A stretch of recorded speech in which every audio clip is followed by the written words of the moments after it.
여러분들을 보니까 지금 당장 여러분들의 옷을 벗겨서 몸에 그림을 그려드리고 싶네요. 여러분들은 어떤 삶을 살아오셨어요? 그리고 여러분들의 몸은 어떤 이야기를 담고 계신가요? 제게 여러분들의 이야기를 들려주시고 여러분들의 몸을 빌려주실 수 있으시겠어요?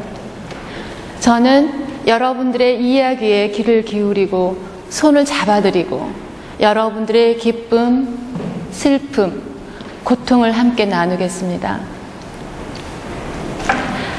자신의 이야기를 고스란히 담은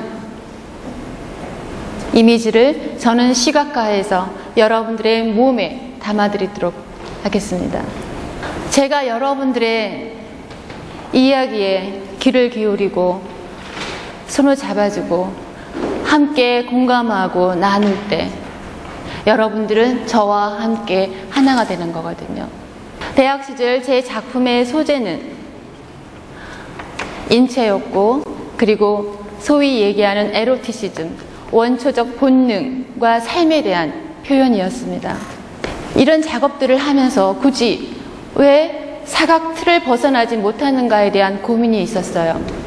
사람들의 삶은 굉장히 다양한 모습들을 가지고 있는데 말이죠. 제가 그 틀을 벗어나려고 무슨 고민을 하고 있을 때, 그리고 그 당시 미술계에서는 민중미술이 대두하고 있었어요. 사회의 갈등과 예술과 관계에서, 그리고 그 사이에서 예술가의 역할은 무엇인가에 대한 고민을 치열하게 할 때였거든요. 그때 바로 운명처럼 다가온 책 한 권이 있었습니다. 그것이 세계 최초의 슈퍼모델이자 바디페인팅이라는 장르를 개척한 베르슈카였습니다. 베르슈카는 자신의 몸을 도구로 자신의 유년 시절의 아픔을 그리고 자연에 순응하고 동화되는 작품들을 남겼습니다. 저에게는 새로운 발견이었죠. 움직이는 신체가, 살아있는 캔버스가 바로 여기에 있었구나. 이 새로운 발견을 하고도 저는 바로 이 작업을 할 수가 없었습니다. 왜 그랬을까요? 그것은 제 스스로 많은 사람들의 삶의 이야기에 귀를 기울일 수 있고 공감할 수 있는 마음과 귀를 가지는데 20년이라는 시간이 필요했습니다. 그것이 가능해졌을 때는 제가 이미 제 삶을 통해 제 삶의 연민을 느끼고 그 연민을 통해 타인의 삶에도 공감을 느낄 수 있는 시간이 20년이 걸렸던 거죠. 그렇게 타인의 삶에 대한 공감을 느끼고 시작할 때 그 공감이 자연스럽게 몸을 통해 표현되었던 겁니다.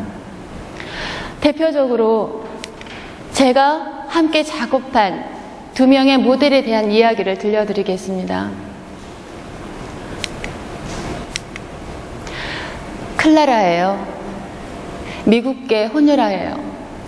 아버지는 한국 주둔 미군이었고요.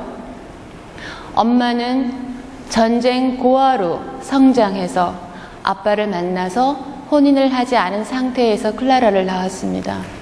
클라라가 얼마나 어렵게 성장했는지 여러분들께 굳이 자세하게 설명하지 않아도 아실 수 있으실 거예요.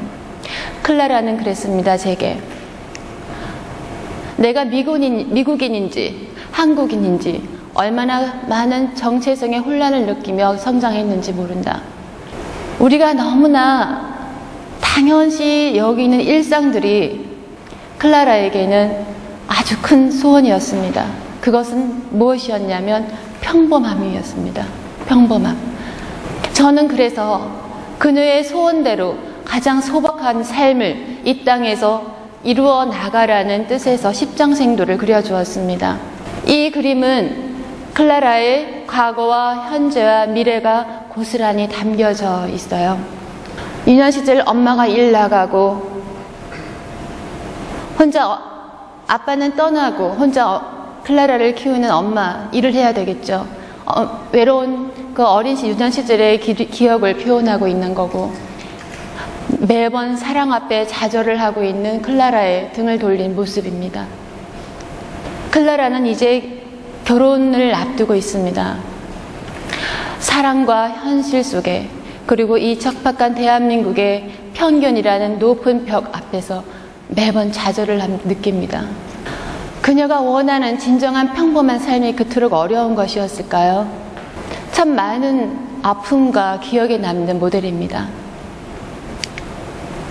그리고 그 다음에 모델은 자메이카 친구였던 토니 영이라는 친구입니다. 지금 한국에서 뮤지션으로 활동하고 있는 친구예요. 토니 역시 조국의 내전으로 인해서 조국을 떠나서 세계의 여러 나라를 떠돌면서 혼자 자랐습니다. 토니가 혼자 스스로 반듯한 청년으로 자라기 위해 얼마나 많은 유혹과 배고픔을 이겨내며 자랐겠습니까? 토니가 저와 마음을 비우고 서로 이야기를 나눌 때 토니는 너무나 강한 생명력을 제게 보여주었습니다. 제가 정말 진정 토니에게 감명 깊게 받았던 것은 삶에 대한 강한 애착이었습니다. 그것은 원시적 생명력이었고요. 마치 아프리카 대자연과 흡사한 강한 생명력이었습니다. 제가 클라라와 토니를 통해 느낀 것은 깊은 연민과 생명력이었습니다. 그리고 그것을 그들의 몸에 그렸습니다. 이것이 만약 몸이 아닌 다른 일반 캔버스였더라면 클라라와 토니가, 그리고 저가 같은 정화와 치유의 기쁨을 느꼈을까요? 바디 페인팅은 이렇게 옷을 벗어 던짐으로써 순수로의 귀환이고, 그리고 자연으로 회개하는 길입니다. 저는 이러한 과정에서 모델과 깊은 공감을 통해 함께 정화의 순간들을 느꼈습니다. 그리고 저는 좀 더 개인의 삶에서 조금 더 진화된 작업들을 하게 되는데요.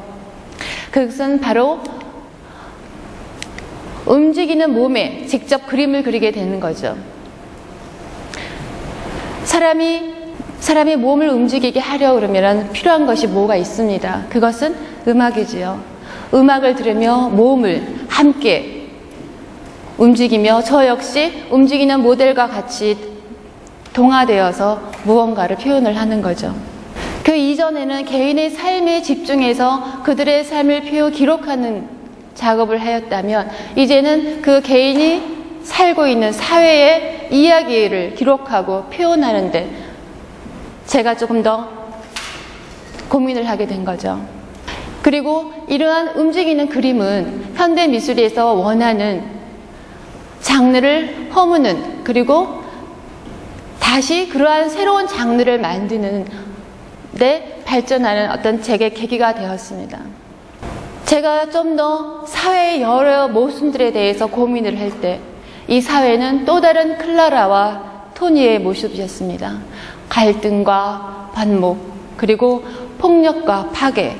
좀 더 구체적으로 말씀드리면 자본의 무자비한 개발로 파괴되어가는 자연을 위로하고, 전쟁으로 인해 수많은 여성들과 아이들의 짓밟힌 인권을 다독이고, 그리고 한반도와 세계의 평화에 대해 이야기할 수 있었다는 거죠. 여러분, 제가 퍼포먼스라고 이름 짓는 이 퍼포먼스를 한번 보시고 싶지 않으세요? 네. 자, 퍼포먼스 영상 하나 보여드릴게요. 우선 이 퍼포먼스는 통일된 베를린 장벽이 있던 곳 브란덴부르크 게스트 앞에서 펼쳐진 퍼포먼스입니다. 그리고 이 퍼포먼스를 보시기 이전에 여러분들께 이 퍼포먼스의 의미를 좀 더 말씀을 드리면, 2차 세계대전의 주범이었던 독일 땅에서, 그리고 또 다른 가해국이었던 일본인 무용수와, 그리고 그 가해국들의 침범에 의해서 아직도 지구촌 유일한 분단 국가로 남아있는 한국의 예술가가 뭉쳤다는 겁니다. 그리고 독일인 통일의 땅에서 함께 한반도의 평화를 이야기하고 서로 용서와 화해와 세계의 평화를 염원하는 퍼포먼스를 했다는 겁니다. 자, 영상 한번 보시겠습니다.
네, 이 퍼포먼스 제목이 천개의 소원 천개의 소망 하나의 소원입니다. 그 의미는 제가 이 독일 퍼포먼스를 하기 위해 독일을 가기 전에 우리 큰아들 학교에 가서 천여 개의 종이 비행기를 접었습니다. 아이들과 함께요. 그 종이 비행기 속에는 너희들이 원하는 통일에 대한 염원을 적어라 했습니다. 아이들이 자신들이 원하는 통일에 대한 염원을 적었어요. 그리고 저는 그 종이 비행기, 1000개의 종이 비행기를 가지고 베를린으로 갔습니다. 그리고 거기에 온 많은 독일 시민들에게 나누어 주었고 날리게 했습니다. 이렇듯 제가 한 1년의 작품들은 바로 20년 전 제가 사각의 틀에서 벗어나고자 했던 몸에 대한 탐구에서 비롯되었고요. 그리고 사회와 예술가의 관계에서 예술가의 역할에 대한 해답이었습니다. 자, 여기에 오신 많은 분들, 여러분들의 몸이 그 해답이었습니다. 감사합니다.